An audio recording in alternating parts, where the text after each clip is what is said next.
Anong mensahe ang kailangan marinig ng mga Capricorn o Capricorn sa next 7 days?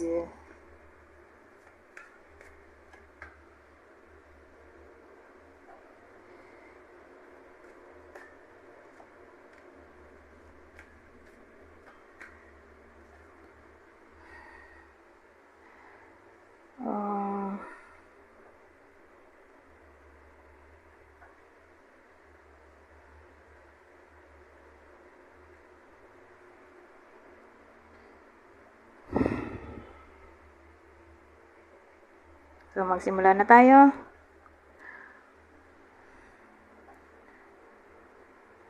So, sa next 7 days,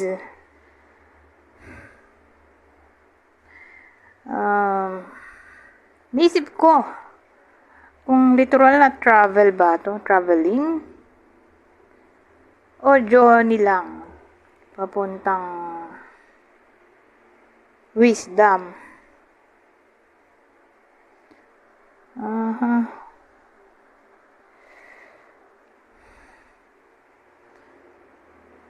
Kasi, tawag dito, may 8 of Cups, tapos High Priestess. Ano yung 2 of Pentacles?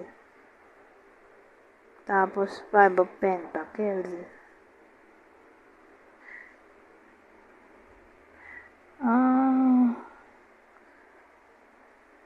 Ano kasi ang dating sa akin, hindi pa to nangyayari, wait lang. Hindi pa nangyayari yung positive. Okay? Pero yung nangyayari na negative. Okay? So, sabihin natin may financial issues. Yung iba sa inyo. Kasi may 5 of Pentacles tayo. Diba? Na para bang dun sa 2 of Pentacles, kahit anong gawin niya na hard work o multitask, walang nangyayari. Na para bang mag-iisip-isip siya dito eh. Yung iba sa inyo, mag-iisip-isip dito kung ano ba yung ginagawa nilang mali.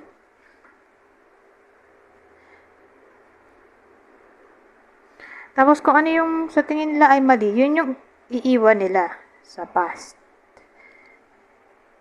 So, sa madaling salita, mag-gain ng secret knowledge yung iba sa inyo. Through spirituality o divine guidance.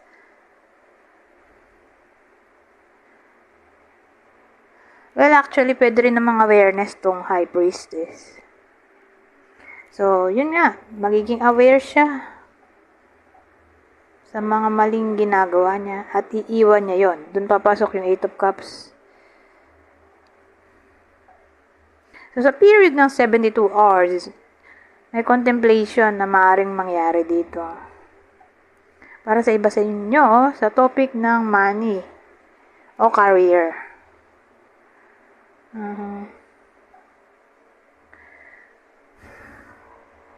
Saan ko ba nabasa?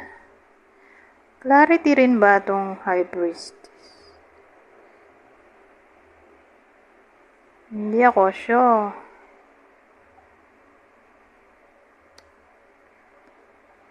Saan ko ba nabasa yan?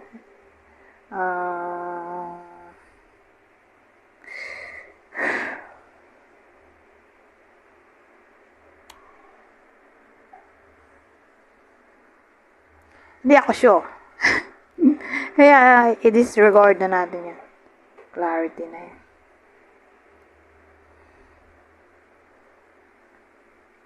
O sabihin natin yung clarity manggagaling through the help of spirituality. Kasi ano yan eh, psychic. Yung High Priestess ay psychic. May kinalaman sa psychic ability. So, di ba yung mga psychic, nagkakaroon sila ng clarity sa pamamagitan ng psychic abilities nila na hindi maipaliwanag ng science. Pero actually, itong High Priestess, science din daw siya. Nawirduhan nga rin ako. Pero may kinalaman din daw siya sa science. But anyways,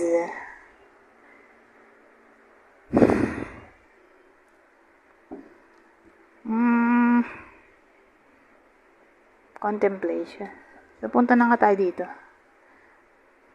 So, again, ulitin ko, sa loob ng 72 hours, may contemplation na maaaring mangyari para sa iba sa inyo. Or reassessment, re-evaluation ng mga ginawa nila sa past.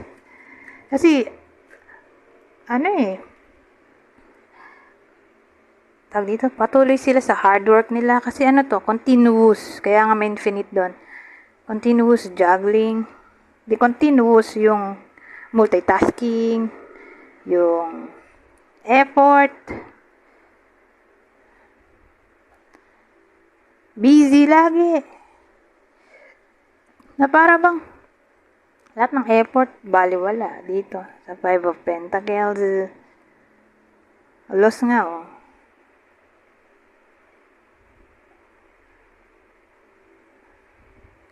Siguro dahil hindi na po promote. Pwede rin hindi nababayaran ng OT. Laging OT, walang bayad. Thank you lang.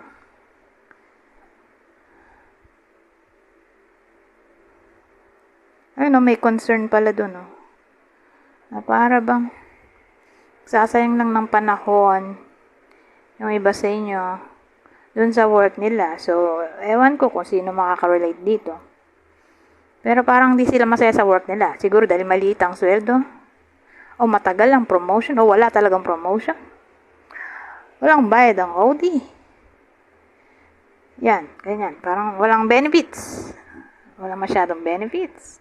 Para bang mapapaisip-isip yung iba sa inyo. Na para bang nagsasayang lang sila ng panahon nila dun sa workplace. So, ayan. Magko-contemplate sila sa loob ng 72 hours. Anong gagawin nilang next step? Magre-resign ba? O kakausapin nila yung boss nila na taasan ng sweldo nila? So again, case-to-case basis kung anong magiging realization ng iba sa inyo. Pero, punta tayo dito. Anong general message ang pwedeng sabihin ito? Pwedeng dumikit to dun sa unang reading. Pwede rin hindi. Basta pangkalatan to. Help of abundance.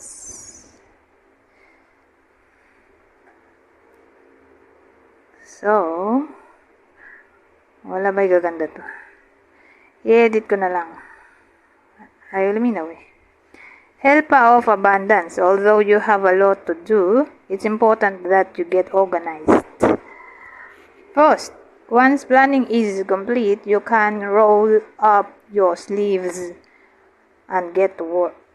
Your guardian angels surround you and are ready to help out. This card also indicates a very loving, kind, and loyal friend.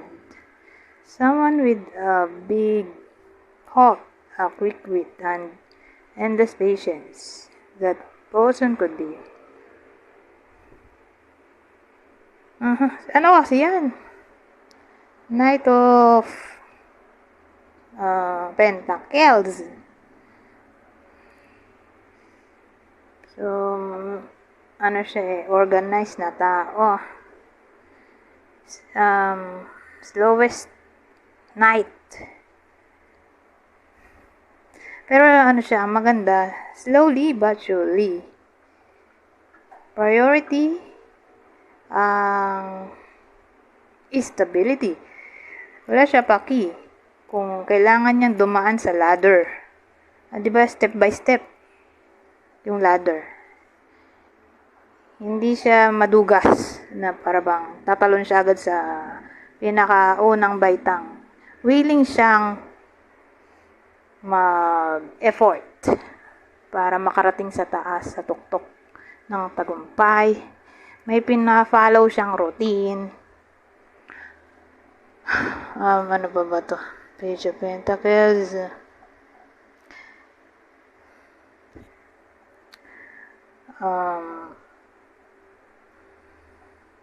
Loyalty.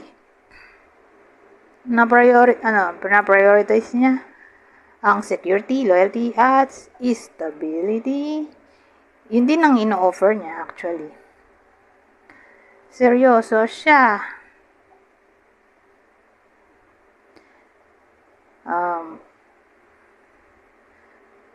So,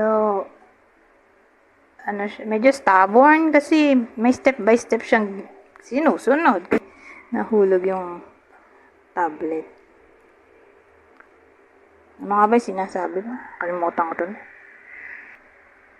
Business-minded din siya. Pero at the same time, practical yung approach niya.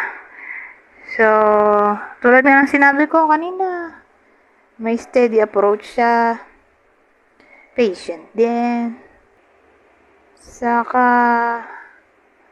magaling siya sa trabaho niya. Maasahan. Independent.